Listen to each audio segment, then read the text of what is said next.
Proibição do uso de celular na escola, um tema atual, polêmico e um pouco controverso. Por isso eu quero te convidar a assistir esse vídeo até o final, onde vários especialistas renomados vão dar as suas opiniões, que são divergentes, por isso que é interessante. Bom, vamos lá. Primeiro que hoje a escola enfrenta um problema que começa aqui, ó, dentro de casa. Nós, enquanto pais, não fomos ensinados, até porque nós não sabíamos como isso ia funcionar, né? Como o uso de dispositivos digitais poderia ser tão prejudicial. E o uso deliberado hoje deixou aí alguns vestígios, né? Na verdade, uma realidade bem preocupante, uma geração ansiosa, como foi constatado pelos estudos do Haidt e da Jen Twenge nos seus livros A Geração Ansiosa e também no iGen. Bom, para tratar desse assunto, então, de modo bem aprofundado, eu trago hoje o professor Rodrigo Otávio dos Santos, que é especialista em tecnologia e sociedade, pós-doutor nessa área, que vai falar um pouco dessa situação global. Depois dele, a professora Gláucia da Silva Brito, que convidou o professor Geraldo Almeida Peçanha, dois também especialistas na área referências nacionais e internacionais em educação, para tratar desse tema com relação à escola. Por favor, professor Otávio, é com você. Oi, tudo bom? Então, me pediram, né, para falar o que eu acho dessa proibição dos celulares em sala de aula, né? Eu acho que essa é uma medida que não tem como você dizer certo ou errado de uma forma tão rasteira, né? É muito fácil falar, ah, não, tá errado, ou, ah, está certo. De uma maneira taxativa, nunca vai dar certo, porque uma questão complexa não se resolve com uma frase simplista, né? Isso é uma base básico do ser humano, que você não vai conseguir compreender todas as implicações e falar é isso ou aquilo de uma maneira tão simplista. Então, eu vou tentar aqui colocar algumas ideias e algumas ponderações acerca do que eu acredito, né? Então, em primeiro lugar, é importante destacar que essa proibição que está sendo colocada aqui no Brasil agora, ela não é brasileira necessariamente, né? Ela vem da comunidade europeia antes. Então lá foram feitos estudos aonde chegou a algumas conclusões de que o celular não ajuda em sala de aula, ou em grande medida ele não ajuda na no desenvolvimento das crianças, principalmente das crianças mais jovens, naquilo que diz respeito ao conteúdo ou aquilo que elas precisam precisam aprender, né? Mesmo porque não precisa ler grandes livros, né, como do Haidt ou da Jean Twenge para saber que, por exemplo, as redes sociais detonam a infância, né? As redes sociais não fazem bem para crianças, principalmente as mais jovens. Não fazem bem para os adolescentes, né? Imagina para os mais jovens. E para isso, para comprovar isso, basta ler o livro iGen, da Jean Twenge, ou o livro do Jonathan Haidt, que vai mostrar com gráficos a quantidade de suicídios aumentando, de episódios de depressão maior, né? Toda a questão depressiva por conta, sim, das redes sociais, né? Mas além disso, eu acho importante destacar que o mundo é muito grande e o celular é muito pequeno. Então você tem crianças, e isso você vê em qualquer escola onde as crianças tenham acesso aos celulares, você vê as crianças reduzindo o seu mundo a 6 polegadas e um pouquinho, assim, uma coisinha pequena. Né? Então, assim, elas podem correr o pátio, como eu fazia quando era criança, e também esse esquema do, porque quando eu era criança, não, quando eu era criança já não existe mais, aquele mundo não existe mais. Então, essa comparação entre como era a infância dos anos 70, na qual eu participei, e como é a infância hoje, tentar comparar elas, não é uma comparação muito honesta, porque o mundo é outro, né? Mas vamos lá. É importante que uma criança corra, é importante que uma criança se arranhe, que rale o joelho, depois a mãe tem que passar mertiolate, que nem existe mais, mas enfim, é importante isso. É importante que ela corra livre, né? E o celular impede ela de ser livre neste sentido. Então, por isso, eu acho que é uma questão importante você restringir o celular, para fazer, principalmente na hora do recreio, no intervalo, nem sei se se chama recreio em todo o país, mas na hora delas correrem, elas poderem correr livremente, pelo pátio, por onde tiver a, as questões da infância, né? Gritar, e brigar com o amiguinho, e brincar com o amiguinho, e chutar bola, e voltar ralado para casa eventualmente, né? Uma outra coisa importante também, pela qual o celular acaba atrapalhando, é a questão da atividade, né? Da criança ser ativa. Porque com o celular na mão, ela é majoritariamente passiva. Ela fica assistindo alguma coisa. Ainda que você vá argumentar, possa argumentar que uma rede social você participa ativamente, digitando, recebendo informações e trocando informações, sim, existe uma atividade aí, mas também tem a questão da passividade. Então não corre, né? Não se lasca, não arranha o joelho, não brinca, né? Então isso é um problema. Por outro lado, não dá para você querer fazer de conta que o celular não existe na sociedade. Ele é útil, né? E ele pode sim ser útil em sala de aula. Então, às vezes para fazer uma atividade, às vezes para fazer uma pesquisa, a ideia de que o professor é o detentor do conhecimento caiu por terra ali na metade dos anos 1990, né? Quando a internet foi feita e você tinha mais chances de encontrar o conhecimento, encontrar a informação, né? Porque o conhecimento é outra coisa, mas a informação agora ela está mais disponível. Você vai abrir mão. Então, me parece uma coisa meio complicada. Porém, como as coisas estão meio que saindo do controle e as crianças estão viciadas, ó, notem as aspas, viciadas demais no celular, talvez em um primeiro momento seja uma boa ideia recolher o celular mesmo, né? E proibir. Porque o que vai realmente fazer diferença é a educação. São os pais entenderem o que está acontecendo e os professores, direção, todo mundo entender o que está acontecendo. E principalmente as crianças entenderem o que está acontecendo.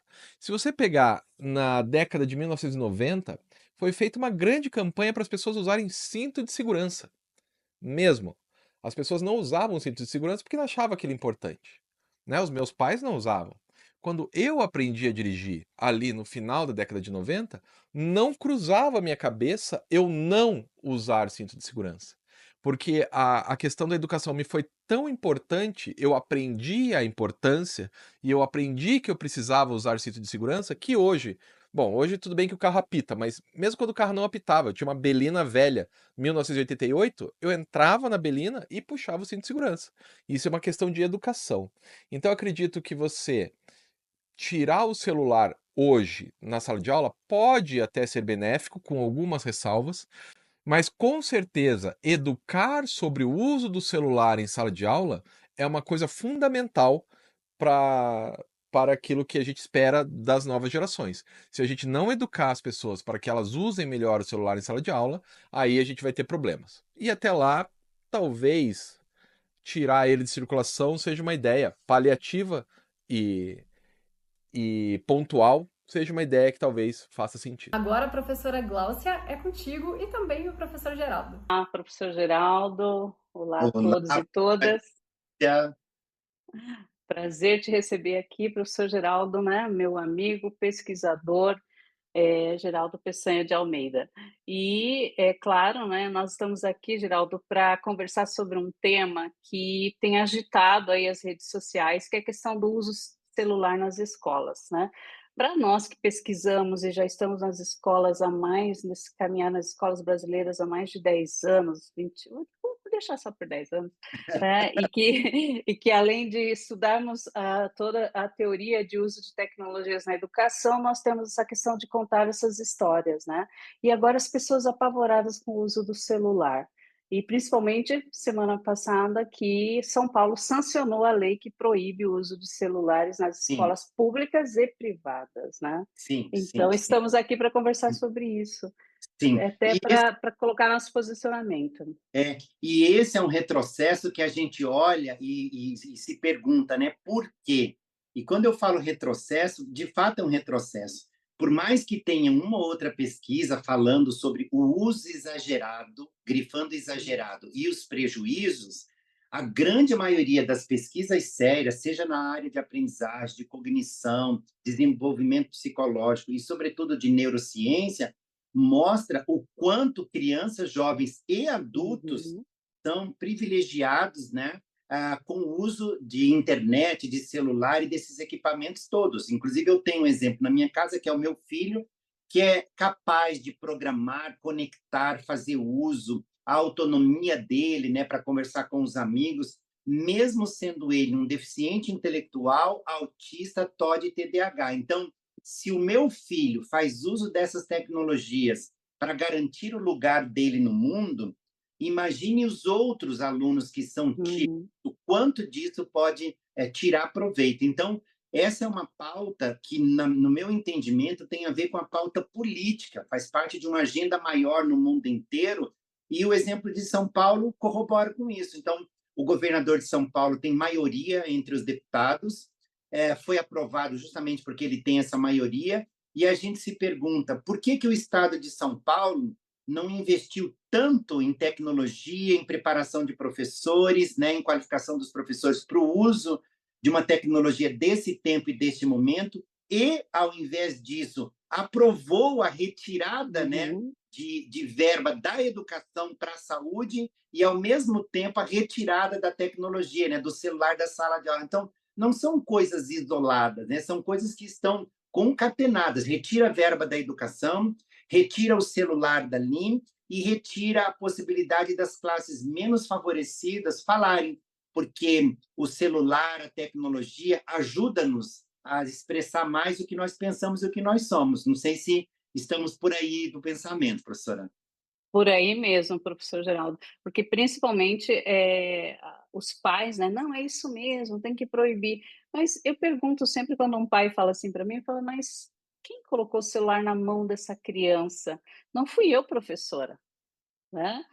Quem foi? Essa criança chega à escola viciada nesse celular, né? Não quer nem parar para brincar, mas quando a professora consegue mostrar que vamos lá para o jardim da escola brincar de roda, essa criança fica fascinada. Só que quando ela entra no carro, quando o pai vai buscar, né?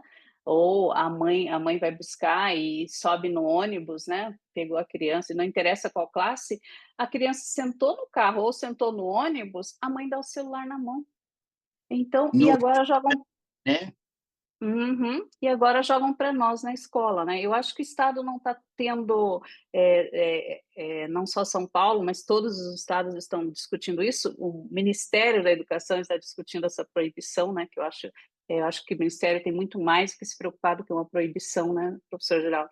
E aí eles não tendo consciência do que é que eles vão ter que proporcionar, porque uma coisa o senhor já tocou, que é a questão da formação dos professores para o uso das Sim, tecnologias. E a outra sim. questão é disponibilizar uma boa rede de internet na escola e disponibilizar dispositivos, sejam tablets, sejam notebooks, né, sejam bons computadores, para que o professor possa usar, porque hoje nós não conseguimos mais pensar em práticas pedagógicas sem eu usar o celular. E é uma questão política, sim, porque quando eu Sim. ensino meu aluno a escrever, a perceber que o texto, né, nas redes sociais é um gênero textual diferente do texto que ele vai fazer no Enem, né, esse Perfeito. aluno ele vai tendo a visão crítica, né? Então Perfeito. é E essa a aí, questão. professora, tem uma coisa interessante que você trouxe aí, que é assim, nos anos 90, quem está lendo, né, quem está buscando essas informações, nós tínhamos uma discussão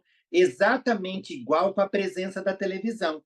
Então, lá nos anos 90, dizia assim, o programa de criança tal, ele obriga, induz a criança a comprar a sandalinha, a mariquinha do cabelo, induz a comprar os brinquedos X, Y, Z, não precisa ficar dando nomes aqui. Mas a discussão dos anos 90 era, não é a televisão que faz mal, mas o quanto a televisão entra no dia a dia, na existência das crianças. Nós, Uhum. 30 anos além, e a discussão volta no mesmo ponto. Ó, Não é o celular, a internet que faz mal, mas a quantidade disso que entra na vida. E a senhora trouxe perfeitamente. É o pai que faz esse apontamento. Então, na minha casa, a gente tem indicadores, ou seja, indicadores de tempo de uso. mas os pais devem saber que esses indicadores também, controle de tempo, é uma responsabilidade da família e eles estão disponíveis. Hoje a gente controla o tempo de uso do Mateus pelo celular, então nós baixamos um aplicativo e todas as redes sociais, jogos estão conectados nesse aplicativo. E a gente administra ali o tempo e lá na tela que ele está usando vai aparecendo assim, ó, faltam 10 minutos para acabar o seu tempo de uso. E ele vai lidando com isso, mas nós temos o controle. Então, a televisão, assim como o celular hoje, qualquer outra plataforma que possibilita a convivência, a interação, depende de um uso consciente que nós também temos dificuldades. Nós, eu, a professora Glaucia, todos nós estamos apreendendo um outro jeito de viver, que é uma vida on-life, né? Nós não estamos separados, assim, existe o online e o offline, e a gente está no meio, a nossa vida é o equilíbrio, né? O online está de um lado, o offline do outro, que são os opostos, mas nós estamos no equilíbrio, a gente está tentando achar qual que é esse lugar que a gente pode ter relações mediadas pela tecnologia e o quanto ela pode entrar na minha vida, porque o outro espaço é da brincadeira, como a professora trouxe, é da interação social, é do jogo, é do basquete, é do skate na praça, dos arranhões, né, das feridas que a gente faz levando o tombo. Então, a gente deveria ter se preocupado nos últimos anos, né, sobretudo o MEC, em políticas para a formação do professor, em que, por meio dessas políticas, o professor pudesse perceber qual é a prática pedagógica e quais instrumentos, né, e pedagogias que ele poderia pensar que são viáveis nessa relação. E a mesma coisa as famílias. Agora, proibir é uma palavra que o Brasil já não aceita mais assim de bom grado, né? Desde os anos 60, a palavra proibir, e eu acho que aí entra o poeta, é proibido proibir. A palavra proibir não combina com a nossa cultura, não combina com a nossa sociedade e não combina com a educação. Educação não proíbe, né? Educação dialoga.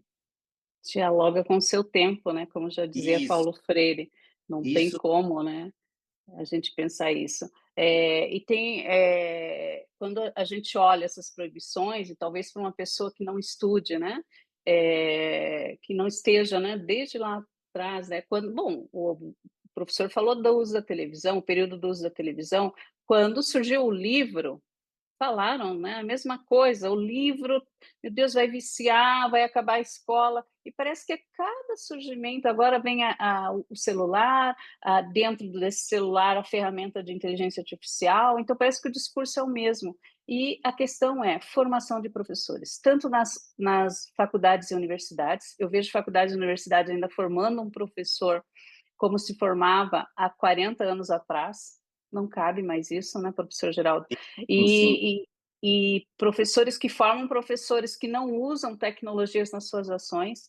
Aí eu vou para escolas privadas, escolas públicas, a gente tem o mesmo discurso. Ai, nossa, escola privada é diferente, não é? Eu escuto uma professora de escola privada ontem falando para mim, eu estava dando aula e meu aluno estava assistindo uma série. Eu falei, como você conectou a série que ele estava assistindo com o teu conteúdo? Né? Ela ficou me olhando assim, sim, você podia ter pedido para ele, qual que é essa história? Dá um spoiler para a gente. Como é que você conecta isso? Sabe, ela traria esse aluno para presencialidade na sala de aula, que ela perdeu a oportunidade. Ela fez o quê? Gritou com ele e tirou da sala. E aí entra o verbo proibir. Ao invés de eu dialogar com a criança, né, eu vou proibi-lo, guarde o celular. Isso. Exatamente isso. Porque o meu conteúdo não está interessante, ele está na série ali, daí eu posso perguntar, então conta pra gente, vem aqui na frente, conta pra gente o que tem nessa série que te atrai. Como é que a gente conecta esse estudo? O estudo dela era sobre... acho que... eu nem lembro a disciplina dela. Sim. Mas tudo dá para você conectar sendo professor criativo. E nós temos professores por esse Brasil fazendo muitas coisas boas também, né, professor Geraldo? Graças a Deus. E uma coisa interessante que a professora falou é justamente isso. A série já mostra para a gente o que aconteceu com a sociedade nos últimos 30 anos. Porque se eu tivesse em 1990 e houvesse o celular, estaríamos todos na novela, que era uma linguagem de 6 meses, né? Uma novela ficava 6 meses no ar, capítulo a capítulo, mas tinha a ver com aquele momento. Então, ao invés de criar a novela lá nos anos 90, a gente já dizia para os professores, traga o assunto da novela, a temática, para o seu contexto de sala de aula. Hoje, a novela não tem mais essa força, mas a série se construiu em 3 décadas. Então, a série é do nosso tempo. E por que a gente não traz a série como temática? Eu tenho visto séries que eu tenho ficado assim, perplexo com a complexidade, a agilidade, a profundidade dos temas que são tratados ali, que vão desde a psicologia até a neurociência.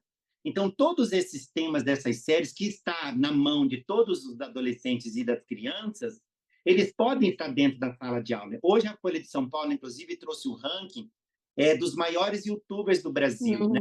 E só tem um estrangeiro, dos maiores youtubers do mundo, desculpa. Só tem um estrangeiro. Os outros 9 são brasileiros, sendo que 3 deles é um grupo, né? Que é aquele grupo dos Rosa, e são 3 jovens fazendo conteúdo basicamente para crianças. Ou seja, eles 3 juntos têm mais de 20 milhões de crianças. Isso é quase o número de crianças matriculadas na educação básica que nós temos, né? De 1ª a 4ª série. Ou seja, praticamente todos os jovens estão lá vendo essas séries dos youtubers. E por que a gente não tem esse conteúdo na nossa sala? Por puro preconceito, fragilidade. É isso aí. O livro fosse soberano, né? E a série não é soberana. Aí eu fui assistir uma aula outro dia na escola que eu lhe apresentei, que eu disse que existe aqui em Curitiba, e as crianças estavam discutindo sobre a Segunda Guerra Mundial. Professora Gláucia, eu saí da sala com vergonha das crianças me fazerem uma pergunta e eu passar vergonha. Isso mesmo. Eram alunos de 4º ano das séries iniciais e eles falavam coisas, e eu já estive na Alemanha, em campo de concentração e tudo, mas eu não sabia do que eles estavam falando. Eu pensei comigo, eu vou sair a francesa para eu não passar vergonha. E de onde eles tiraram todas aquelas informações, aquele conhecimento? Do celular, das redes, das séries. Então, assim, nós ainda precisamos falar de formação de professor. Sempre, né, professor Geraldo?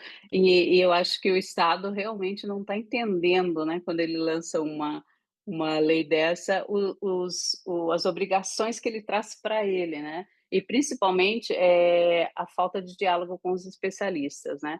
Eles vão ter que fornecer às escolas orientações jurídicas muito claras, né? Eles vão ter que evitar conflitos com família, estudantes, escola. Como é que vai se lidar isso? Vai ter que dar formação aos professores, vai ter que colocar nas escolas uma boa rede de internet e fornecer os aparatos. Ou seja, eles estão criando né, mais coisas. Ou seja, eles não entendem que para a gente ter para que essa lei seja aplicada de forma consistente e equilibrada, o pedagógico vai ter que entrar com tudo aí. E eles vão investir naquilo que eles não quiserem investir nos últimos 30 anos, né? Ou seja, a formação de professor e tecnologia disponível que seja capaz de suportar 800, 1.000, 2.000 alunos dentro de uma escola, né? Porque aí o aluno deixa de ter o particular, mas precisa ter um coletivo a ser oferecido. Teremos que voltar aos velhos e antigos laboratórios de informática? Acho que não, né? Muito obrigada, professor Geraldo. O Estado responder. Vai para o lado. E também deixamos a pergunta para quem, né, estiver nos assistindo, qual é a sua opinião. E realmente, obrigada, professor Geraldo. O ano que vem nós vamos ter um estudo. Focada. E o ano que vem nós vamos ter um estudo assim, forte nessa questão, né? Um grande abraço, muito obrigada. Temos. Tchau, tchau. Até o próximo. Tchau. Quero agradecer aos 3 especialistas por terem contribuído tanto, trazido essas informações tão enriquecedoras para a gente e também por ter disponibilizado o tempo deles aqui para essa conversa. Bom, a minha opinião é, numa situação emergente onde a gente se encontra agora, essa proibição é coerente, desde que sejam feitas algumas ressalvas, até porque tudo que é proibido é mais gostoso, né? Mas a mudança de comportamento, ela só vem de fato pela mudança do pensamento. Quem diz isso é um filósofo indiano, Krishnamurti. Bom, e essa transformação da consciência, ela vem através da educação. Uma sugestão é: ter essa matéria mesmo, dentro da escola, sobre o uso consciente de telas e também oficinas e palestras para a conscientização dos pais. Essa tríade, né, entre a escola, a família e o estudante, ela é essencial para o aprendizado e também para a construção de uma sociedade. Obrigada por terem assistido até o final e não deixe de deixar o comentário aqui.